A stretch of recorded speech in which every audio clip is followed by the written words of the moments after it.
Back to rest. I cannot believe that none of us came up with that. This is Russell Dobular doing the thing. The tent's a yarmulke. It's a virtual moil that you. Hang on, I gotta get a clean one. All right, editors, we're gonna get a clean one. Hello, this is Russell Dobular sitting in for Jimmy Dore, who is performing in El Paso, Texas on Friday. Come for the comedy, stay for the bean dip. So, our next story, we have a couple of stories here dealing with the transgender issue or gender ideology. And first, you can't understand the present without understanding the past. So somebody died, and Satan's crafty minions had been waiting for this person to get down there among them so that they can begin their flaying and burning as quickly as possible, at least if there's any justice in the universe. Bennett Braun, the psychiatrist who fueled the satanic panic, just died at 83. What does that have to do with what's going on around the push to spread transgender medicine and gender ideology everywhere? It very closely resembles what went on during the satanic panic. And I think a lot of people who maybe are too young to remember the satanic panic, sometimes it's hard for them to imagine that the entire medical industry, that the entire media can in lockstep push a theory that not only is unproven, but that the evidence strongly suggests is wrong as truth, and actually perform acts of medicine on actual patients based on a completely false premise. It's hard for them to imagine that. So they'll say, oh, but all of these organizations are for it. All these organizations back the satanic panic too. And you know how it ended? Lawsuits. It ended in lawsuits, just like gender ideology is ending now. There are more lawsuits announced all the time, and you ain't seen nothing yet, in my opinion.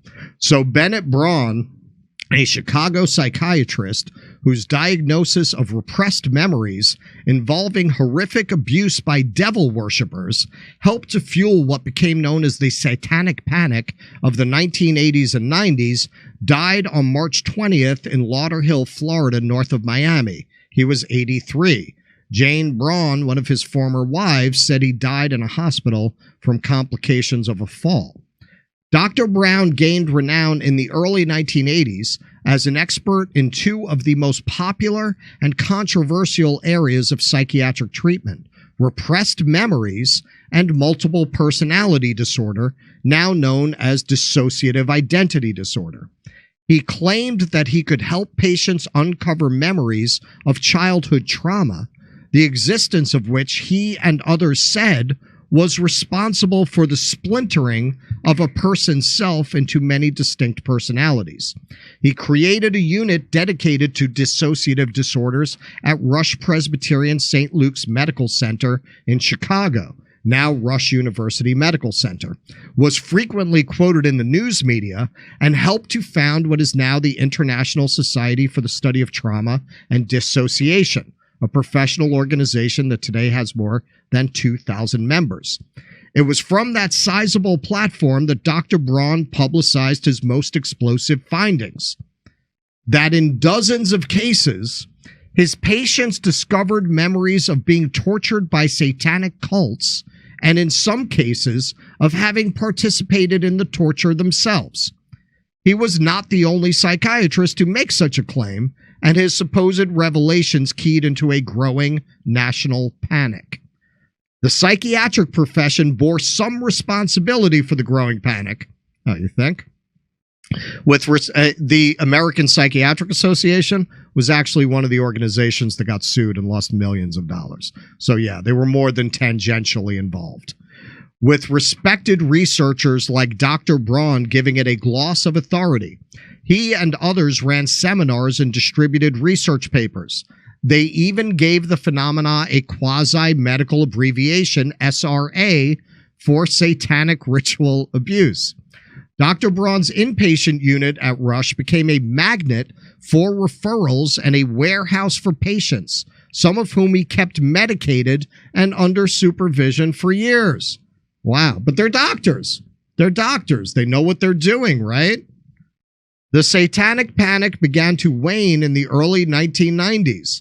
A 1992 FBI investigation found no evidence of coordinated cult activity in the United States, and a 1994 report by the National Center on Child Abuse and Neglect surveyed over 12,000 accusations of satanic ritual abuse and found that not a single one held up under scrutiny. So for anyone who says, well, if it's not true, how could you have all these people claiming to be trans? That 12,000 people falsely believed, under the direction, under the guidance of people they trusted in the medical industry, under the influence of a media mass hysteria, that they had forgotten that they were high priests in satanic cults, that they had been ritually abused by Satanists. 12,000 fucking accusations. So when you say, well, how could it be so many people? I mean, this is a lot crazier, isn't it? And people were convinced of this. And this is in a world where we didn't have social media.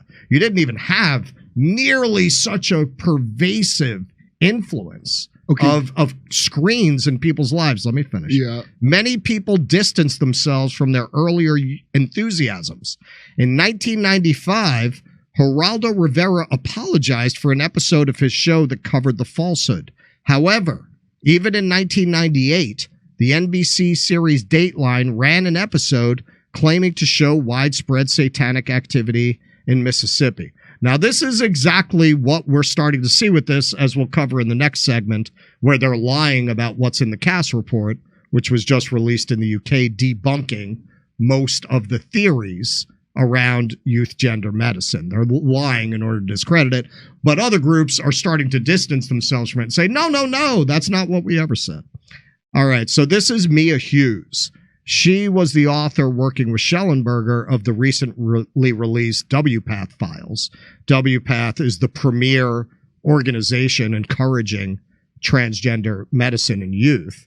And within their own internal documents, she revealed in her files that they don't even believe this. Among themselves, they talk about how they don't really have any strong evidence for this treatment, how dangerous it is, how they're causing medical complications. They won't tell you that publicly, but she revealed in these files amongst themselves, they are talking about this. So she directly makes this comparison to the satanic panic. In the 1970s, the field of psychiatry went mad, latching onto a completely pseudoscientific theory about repressed memories. The recovered memory movement spawned two monsters, the multiple personality disorder epidemic and the satanic panic. These epidemics ruined lives and tore families apart. They were both based entirely upon lies, triggered by best-selling fictional books masquerading as nonfiction, fueled by a media frenzy, given legitimacy by the medical world, and bolstered by political lobbying. The madness only ended when the claims being made became so ludicrous that the whole thing collapsed under the weight of its own absurdity and ended in an avalanche of lawsuits. Sound familiar? Bennett Braun was the leading psychiatrist who fueled the lunacy. His most egregious crime was his treatment of Patricia Burgess. Burgess was suffering from severe postpartum depression, but had the misfortune of seeking help from Braun, who diagnosed her with MPD and under hypnosis convinced her she had over 300 personalities and was a high priestess of an international satanic cult, and that she had tortured, murdered, and cannibalized thousands of children. This is not mentioned here, but by the way, before this guy was done, he had her children in treatment too. Yet, even after she sued him and won over $10 million in damages, he still refused to accept responsibility, instead insisting that she created all the memories herself. They say history doesn't repeat, but it does rhyme. And today we find ourselves in the midst of an eerily similar madness. we're witnessing another psychiatric epidemic that is ruining lives and tearing families apart.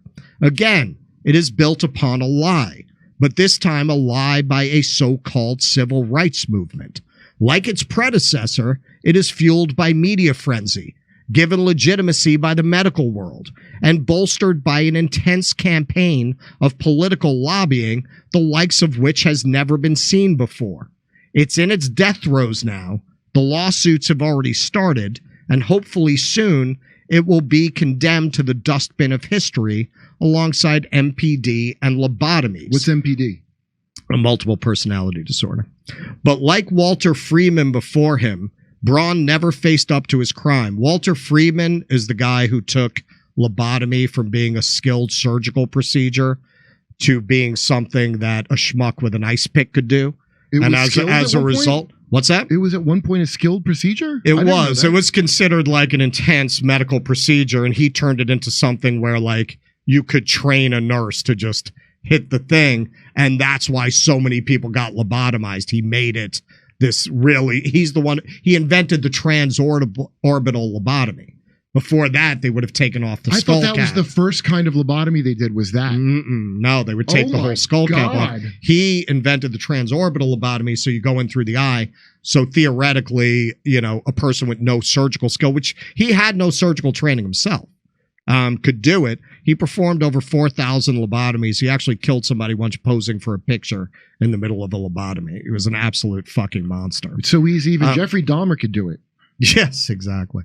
Braun never faced up to his crime, and we all know this same depressingly predictable pattern is going to play out once again in the coming decades, with many of those responsible for today's atrocity occurring in gender clinics, never admitting their wrongdoings, remaining oblivious to the devastation they've wrought. And I'm sure that is sadly true, but I hope a lot of these people do face at least civil lawsuit forms of justice.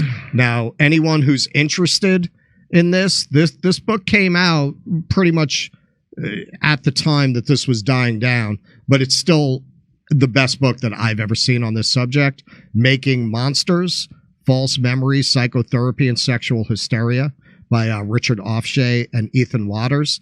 If you're interested in looking at the history of the Satanic Panic, which does have a lot of parallels to what's happening now, I would really recommend that. This is also, well, there's a new one every week. So, you know, Me Too was CAA, the agency, covering its ass for the real pimping of actresses to Harvey Weinstein, which Rose McGowan said, oh, she's crazy.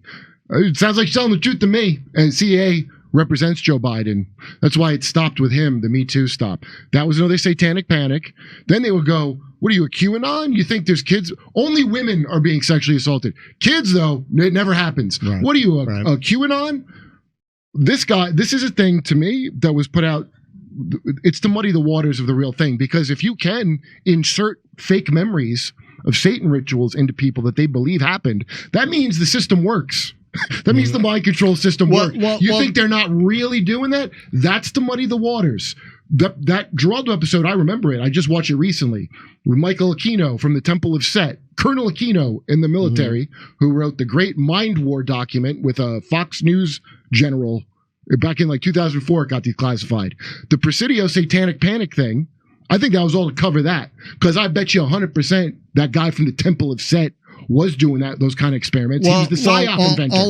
All of the evidence that, and this is what I mean, it's very much like now. All of the evidence we have, this is why every time they do a meta-analysis on all of the available data, it shows that the basic theories of trans kids is very weak to actually runs against it.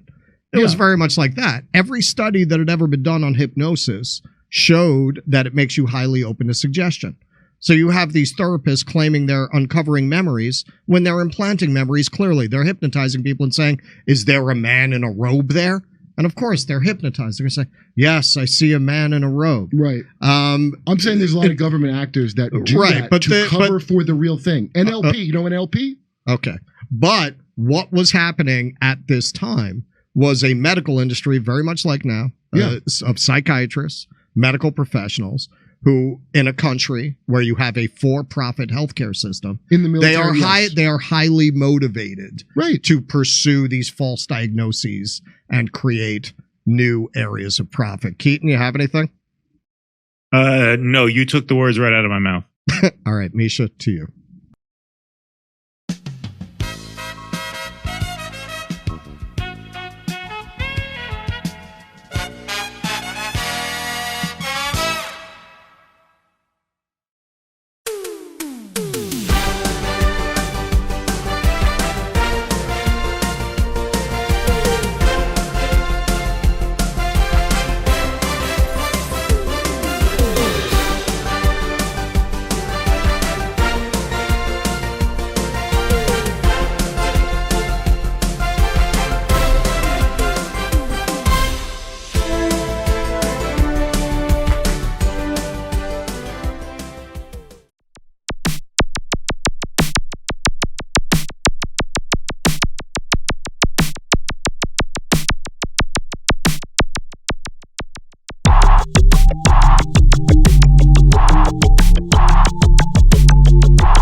Hey, get this. So we all know that the mainstream news media is not reliable. How can you trust them when they've never told you the truth about Russiagate, Ukraine, COVID, lockdowns, anything? That's where our sponsor, we have a new sponsor, Ground News, comes in handy. Ground News is an app and a website.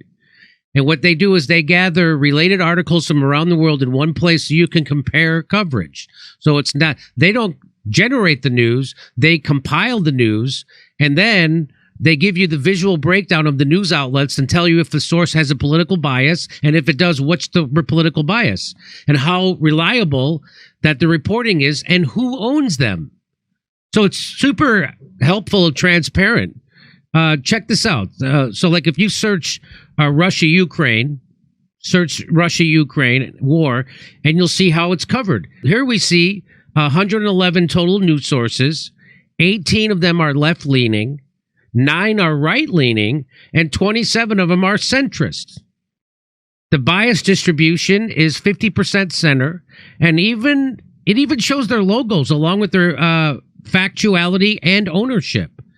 So this is a pretty helpful, this is pretty, dare I say, use an old-timey term, this is a neat website.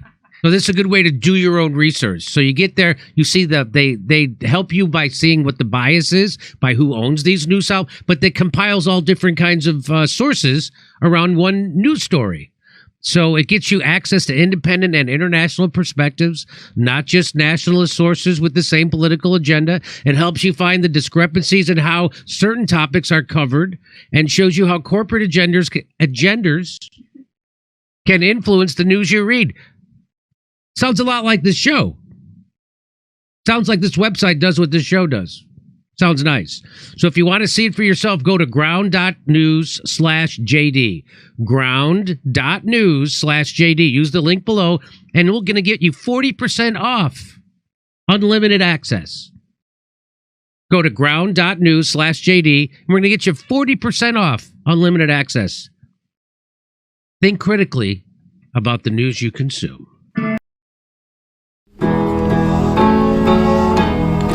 Isn't it swell?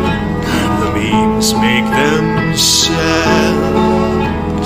They found a rabbi hole, tunnels and all. There's Jews in the walls. Isn't it bliss? The rabbinical grace soiling the mattresses. Well, let me tell you.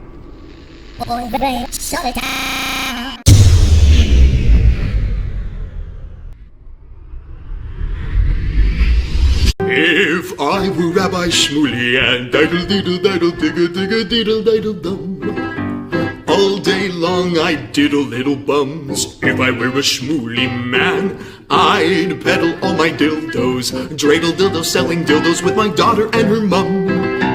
If I were a Jewish Shmuley man, I'd be digging with a dildo in my bum. I'd wear a grotesque nose and go grab some goyim right on the nipple with a pinch. A Shabbos lap dance brace for the youngest mensch.